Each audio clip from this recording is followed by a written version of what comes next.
ಓಂ ಶ್ರೀ ಶುದ್ಧ ಬ್ರಹ್ಮಣೇ ನಮಃ. ಸಮಸ್ತ ಶುದ್ಧ ಬ್ರಹ್ಮ ಸ್ವರೂಪರಲ್ಲಿ ಅನಂತ ಅನಂತ ಪ್ರಣಾಮಗಳು.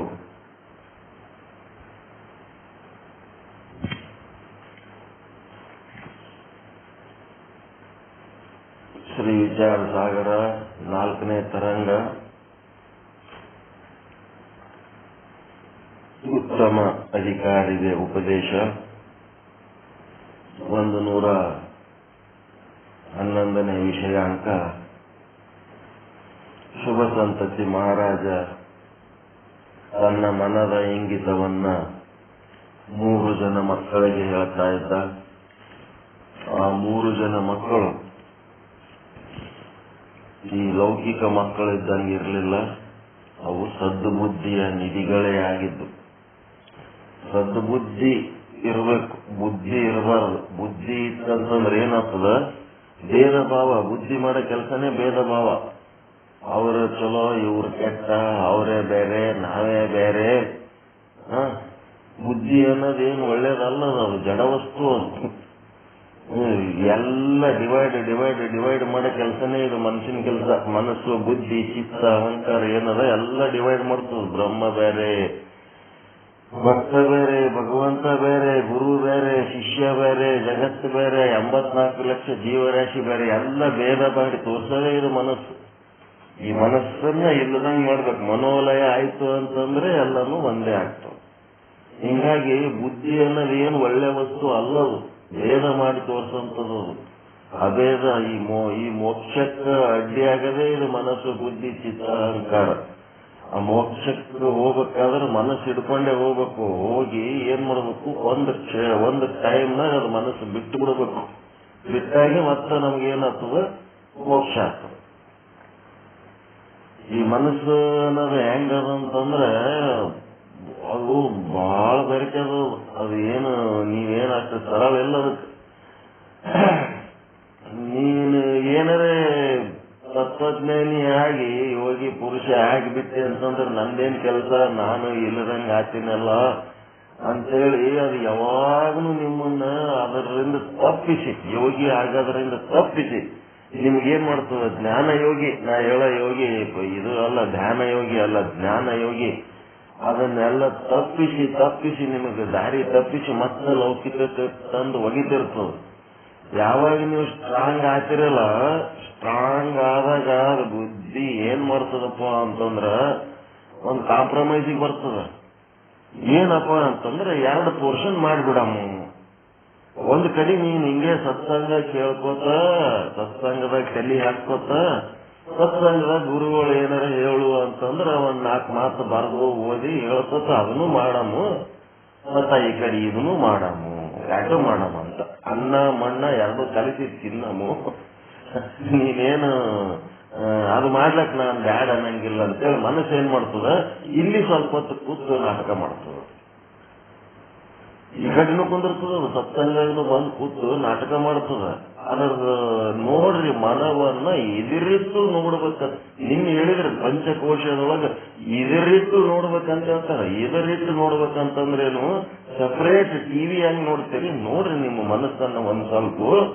ಈ ಕಡೆ ಸಂಸಾರದಾಗೂ ಅದು ಎಷ್ಟು ಇಂಟ್ರೆಸ್ಟ್ ತಗೊಂಡು ಮಾಡ್ತದ, ಈ ಪರಮಾರ್ಥದಾಗೂ ಅದು ಎಷ್ಟು ಇಂಟ್ರೆಸ್ಟ್ ತಗೊಂಡು ಮಾಡ್ತದ. ಅದು ಸಂಸಾರದಾಗ ಪ್ರಾಮಾಣಿಕವಾಗಿ ಮಾಡ್ಲಕತ್ತದೋ ಏನು ಪರಮಾರ್ಥದಾಗ ಪ್ರಾಮಾಣಿಕವಾಗಿ ಸಾಧನೆ ಮಾಡ್ಲಕತ್ತದೋ, ಏನ್ ಸಂಸಾರದಾಗ ನಾಟಕ ಮಾಡ್ಲಕತ್ತದೋ ಪರಮಾರ್ಥದಾಗ ನಾಟಕ ಮಾಡ್ಲಕತ್ತದೋ? ಎದ್ರಾಗ ನಾಟಕ ಮಾಡ್ಲಕತ್ತದ, ಎದ್ರಾಗ ಅದು ಪ್ರಾಮಾಣಿಕವಾಗಿ ಕೆಲಸ ಅಭಿವೃದ್ಧಿ ಮಾಡ್ಲಕತ್ತದ? ಮನಸ್ಸನ್ನು ಸಪರೇಟ್ ಇಟ್ಟು ನೋಡ್ರಿ. ಈಗ ನಿಮ್ಮ ಮನಸ್ಸು ಸಂಸಾರದಾಗ ಪ್ರಾಮಾಣಿಕವಾಗಿ ಅಭಿವೃದ್ಧಿ ಮಾಡ್ಲಕತ್ತದೋ ಏನ್ ಸಂಸಾರದಾಗ ನಾಟಕ ಮಾಡ್ಲಕತ್ತದೋ? ಏನ್ ಮಾಡ್ಲಕತ್ತದ? ಸಂಸಾರದಾಗ ಇಂಟ್ರೆಸ್ಟ್ ಲಿಂಕ್ ಮಾಡ್ಲಕತ್ತದೋ ಏನ್ ಸಂಸಾರ ಸುಮ್ಮ ಮ್ಯಾಲಿನ ಮ್ಯಾಲ ಏನೋ ಒಂದು ಕಾಟಾಚಾರಕ್ಕೆ ಸಂಸಾರ ಮಾಡ್ಲಕತ್ತದೋ? ಉತ್ತರ ಹೇಳ್ರಿ ಸ್ವಲ್ಪ. ನೋಡ್ರಿ ಮನುಷ್ಯನ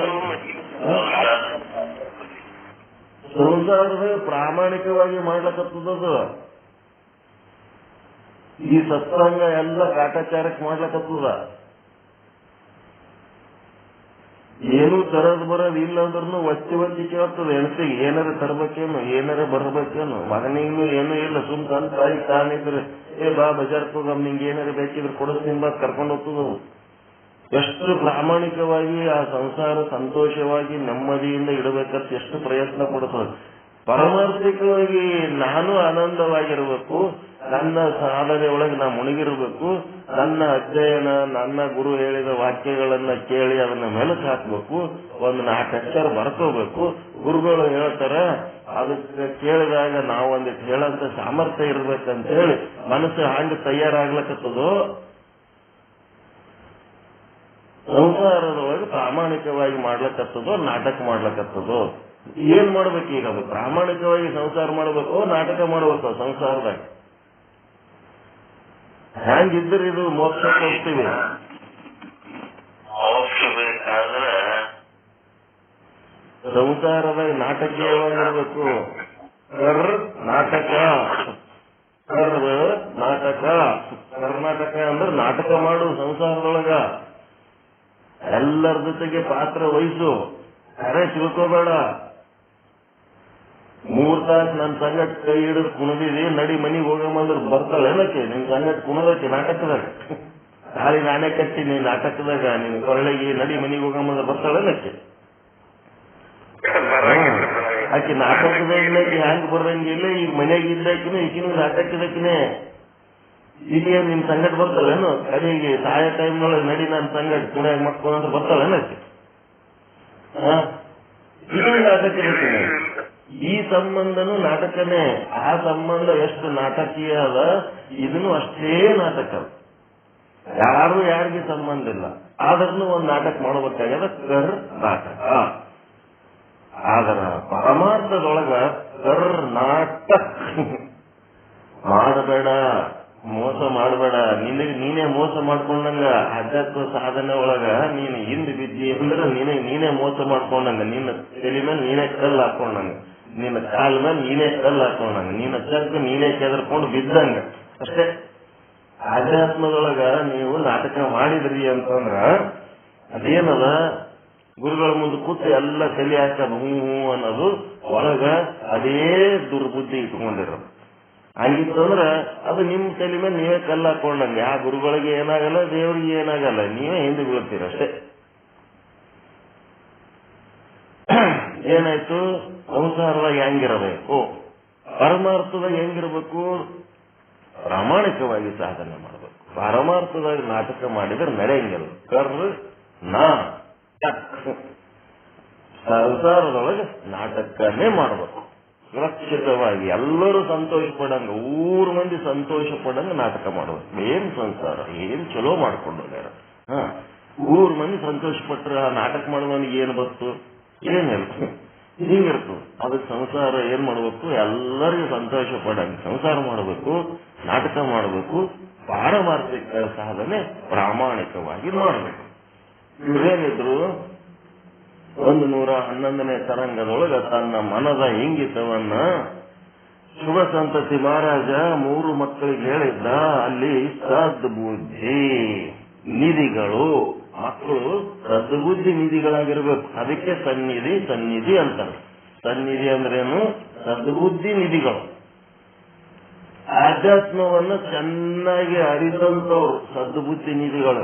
ಇವರು ಬುದ್ಧಿ ಅಂತಿರ್ತಿರಲ್ಲ, ಖರೇನೆ ಬುದ್ಧಿನೇ ಇರಂಗಿಲ್ಲ ಅವ್ರಿಗೆ. ಯಾರಿಗೆ ಬುದ್ಧಿ ಅಂತಿರ್ತೀರಿ ಅವರೆಲ್ಲ ಬುದ್ಧಿಗೇಡಿಗಳು ಇರ್ತಾರೆ. ಅದಕ್ಕೆ ಬುದ್ಧಿ ಅಂದ್ರೆ ಅವ್ರಿಗೆ ಭಾರಿ ಖುಷಿ ಆಗ್ತಿರ್ತಾರೆ. ಬುದ್ಧಿಗೇಡಿಗಳಿಗೆ ಬುದ್ಧಿ ಅಂದ್ರೆ ಬುದ್ಧಿ ಅಂತಾರೆ. ಚಲೋ ಆ ಬುದ್ಧಿಯನ್ನ ವಸ್ತುನೇ ಒಳ್ಳೇದಲ್ಲ. ಅದು ಸದ್ಬುದ್ಧಿ ಅಂತಂದ್ರೆ ಆಧ್ಯಾತ್ಮ ಸಾಧನೆ. ಅದಕ್ಕೆ ಸದ್ಬುದ್ಧಿ ನಿಧಿ ಸನ್ನಿಧಿ ಅನ್ಬೇಕು. ಈ 3 ಮಕ್ಕಳು ಏನಿದ್ರಂದ್ರ ಯಾವ ಸನ್ನಿಧಿಕ್ಕಿಂತ ಸಣ್ಣವ್ರ ಅಂದಿವ್ರು ಅಂತವ್ರು ಸದ್ಬುದ್ಧಿ ನಿಧಿಗಳಿದ್ರು. ಇವ್ರು ಇಂಥ ಬುದ್ಧಿವಂತರಿದ್ರು. ಅವ್ರ ತಂದೆ ಏನ್ ಹೇಳ್ತಾನ, ತಂದೆ ಮಕ್ಕಳ ಸಂಬಂಧ ಮುಖ್ಯ ಅಲ್ಲ, ತಂದೆ ಏನ್ ಹೇಳಕತ್ತಾನ ಅದನ್ನ ಅರ್ಥ ಮಾಡ್ಕೊಂಡ್ರ. ಏನ್ ಅರ್ಥ ಮಾಡ್ಕೊಂಡ್ರು? ಈ ಬ್ರಹ್ಮಾಂಡ, ಪಿಂಡಾಂಡ, ಸಂಸಾರ ಇವು ಏನೇನು ಮಾಡಕತ್ತೀವಿ, ಸಂಬಂಧ, ಸಂಪತ್ತು, ಹಣ್ಣು, ಹೆಣ್ಣು, ಮಣ್ಣು, ಅಧಿಕಾರ, ಪ್ರಚಾರ, ಇದೆಲ್ಲ ಅಸಾರ ಅದ. ಇದು ದುಃಖ ರೂಪ ಅದ. ಇದನ್ನ ಸಲುವಾಗಿ ನಾವು ಏನ್ ಮಾಡಿದ್ರು ಇದು ಯಾವಾಗೂ ಉಪಯೋಗ ಇಲ್ಲ. ಒಂದು ದಿನ ಇದು ನಮ್ ಕೈ ಬಿಟ್ಟು ಹೋಗ್ತದ. ಇದೆಲ್ಲ ಮಂದಿಗೆ ಮಾಡಿದ್ದ ಸಹಾಯವೇ ಹೊರತು ನಮ್ಮ ಸ್ವಂತಕ್ಕೆ ಇದು ಏನೇನು ಉಪಯೋಗ ಇಲ್ಲ. ಅದಕ್ಕೆ ನಮ್ದೇನು ಆತ್ಮಜ್ಞಾನ ಮಾಡ್ತೀವಲ್ಲ ಅದು ಒಂದೇ ಲಾಭ. ಇದೆಲ್ಲ ಓಡು ನಮ್ಮ ಆಯುಷ್ಯ ನಷ್ಟ ಮಾಡ್ತದದು. ನಮ್ಮ ಮನುಷ್ಯ ಜನ್ಮದ ಅಮೂಲ್ಯವಾದ ಆಯುಷ್ಯ ನಷ್ಟ ಆಗಿ ಹೋಗ್ತದ. ಇಂಥವೆಲ್ಲ ಅಸಾರವಾದ ಕೆಲಸ ಮಾಡೋದ್ರಿಂದ ಆತ್ಮಜ್ಞಾನ ಮಾಡ್ಕೊಂಡದ್ದೇನಾದ್ರೆ ಇದು ನಮ್ಮ ಕೈ ಬಿಟ್ಟು ಹೋಗಂಗಿಲ್ಲ. ಜನ್ಮಾಂತರಕ್ಕೆ ಇದು ಹಂಗೇ ನಮ್ ಜೊತೆಗೆ ಬರ್ತದ ಅಂತ ಇವರು ತಿಳ್ಕೊಂಡ್ರು. ಸದ್ಬುದ್ಧಿ, ಬುದ್ಧಿವಂತರಿಗೆ ಈ ರೀತಿ ತಿಳುವಳಿಕೆ ಬಂತು. ಅದಕ್ಕೆ ಆತ್ಮಜ್ಞಾನನೇ ಪರಮಾನಂದ. ಇವು ಅಂದ್ರೆ 13ನೇ ದೋಹಾದ ಕೊನೆ 2 ಸಾಲು ಹೇಳಿ ಮುಂದೆ ಹೋಗೋಣ. ಇವು ಅಂದ್ರೆ ಯಾವಾತನು ದುಃಖದ ಆಗರ, ದುಃಖದ ಮನೆಯಾದ. ಈ ಜಹಾನ ಅಂದ್ರೆ ಪ್ರಪಂಚ. ಅದು ನಿಮ್ಮ ಶರೀರ, ಪಿಂಡಾಂಡ ಆಗಿರ್ಬೋದು, ಹೊರಗಿನ ಪಂಚಭೂತಾತ್ಮಕ ಜಗತ್ತು ಬ್ರಹ್ಮಾಂಡ ಆಗಿರ್ಬೋದು, ಅಲ್ಲಿರುವ ವಸ್ತುಗಳಾಗಿರ್ಬೋದು, ಅಲ್ಲಿರುವ ಜೀವಿಗಳ ಸಂಬಂಧ ಸಂಪತ್ತ ಏನೇ ಆಗಿದ್ರು ಸಹಿತ ಇದನ್ನ ತ್ಯಜೈ, ಯಾರು ತ್ಯಾಗ ಮಾಡುತ್ತಾರೋ, ಸೋ ಅಂದ್ರೆ ಆ ಮನುಷ್ಯ, ಸೋ ಜನ ಅಂದ್ರೆ ಆ ಮನುಷ್ಯ, ನಾಗರ ಅಂದ್ರೆ ಚತುರ, ನಾಗರ ಅಂದ್ರೆ ಚತುರ, ಬಹಳ ಶಾಣೆ ಅಂತ, ಬಹಳ ಶಾಣೆ. ಬುದ್ಧಿಕ ಸಾಗರ, ನಾಗರ ಬುದ್ಧಿಕ ಸಾಗರ. ಅವನು ಇದನ್ನೆಲ್ಲ ತ್ಯಾಗ ಮಾಡ್ತಾನ, ಅವನೇ ಬುದ್ಧಿಕ ಸಾಗರ, ಬುದ್ಧಿ ಸಾಗರನಾಗಿರ್ತಾನ. ಸೋಜನ ನಾಗರ ಬುದ್ಧಿಕ ಸಾಗರ. ಎಷ್ಟು ಚಂದದ ನಾಗರ ಅಂದ್ರೆ ಅವ ಯಾವನು ಧೈರ್ಯವಾಗಿ ಈ ಸಂಸಾರವನ್ನ ಏನದ ನಾಟಕ ರೂಪದಲ್ಲಿ ಇಟ್ಕೊಂಡು ಯಾವನ ಆಧ್ಯಾತ್ಮ ಸಾಧನೆಯಲ್ಲಿ ತೊಡಗ್ತಾನ ಅವನು ನಾಗರ ಬುದ್ಧಿಕ ಸಾಗರ. ಹೋಗಿ ನಾಗರ ಕಲ್ಲಿಗೆ ಹಾಲು ಎರಿತೀರಿ, ನಾಗರ ಆಗಂಗಿಲ್ಲ.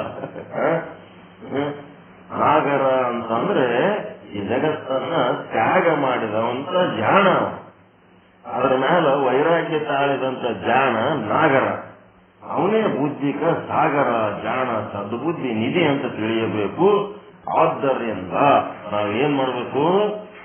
ಈ ರಾಜ್ಯವನ್ನ ನಾವೇ ತ್ಯಜಿಸಿ ನಾವೇನ್ ಮಾಡಬೇಕು? ನಾವೇ ಆಧ್ಯಾತ್ಮ ಸಾಧನೆ ಮಾಡ್ಲಿಕ್ಕೆ ಯಾಕೆ ಹೋಗ್ಬಾರ್ದು ಅಂತೇಳಿ ಅವ್ರೇನ್ ಮಾಡಿದ್ರು, ಒಂದ್ ಒಳ್ಳೆ ಡಿಸಿಷನ್ ತಗೊಂಡ್ರು. 3 ಜನ ಪುತ್ರರು ಪರಮಾನಂದ ಪ್ರಾಪ್ತಿ, ಸರ್ವ ದುಃಖ ನಿವೃತ್ತಿ ರೂಪ ಮೋಕ್ಷವನ್ನ ನಾವೇ ಸಾಧನೆ ಮಾಡೋಣ. ಇದು ಮತ್ತೆ ನಮ್ಮ ಅಪ್ಪ ಯಾವ ತೆಗ್ಗಿಗೆ ಬಿದ್ದ ಅದೇ ತೆಗ್ಗಿನ ನಾವು ಬೀಳೋದು ಬೇಡ, ಈ ರಾಜ್ಯವನ್ನ ಕೊಳ್ಳೆಗೆ ಹಾಕೊಂಡು ಅಂತೇಳಿ 3 ಜನ ಸದ್ಬುದ್ಧಿ ನಿಧಿಗಳು, ತತ್ವದೃಷ್ಟಿ, ಅದೃಷ್ಟಿ, ತರ್ಕದೃಷ್ಟಿ. ಅವ್ರ ಸ್ವಭಾವದಲ್ಲಿ ಬೇರೆ ಬೇರೆ ಇರ್ಬೋದು, ಆದ್ರೆ 3 ಸದ್ಬುದ್ಧಿ ನಿಧಿಗಳಿದ್ರು, ಜ್ಞಾನಿಗಳಿದ್ರು. ಹಿಂಗಾಗಿ ಅವ್ರೇನಾದ್ರು ಮನಿ ತ್ಯಾಗ ಮಾಡೋದು, ರಾಜ್ಯ ತ್ಯಾಗ ಮಾಡೋದು ಎಲ್ಲ ತ್ಯಾಗ ಮಾಡಿ ನಾವು ಆಧ್ಯಾತ್ಮ ಸಾಧನೆಯಲ್ಲಿ ತೊಡಗೋಣ ಅಂತೇಳಿ ನಿರ್ಧಾರ ತಗೊಂಡ್ರು. ಒಂದು ಒಳ್ಳೆ ನಿರ್ಧಾರ ತಗೊಂಡ್ರು.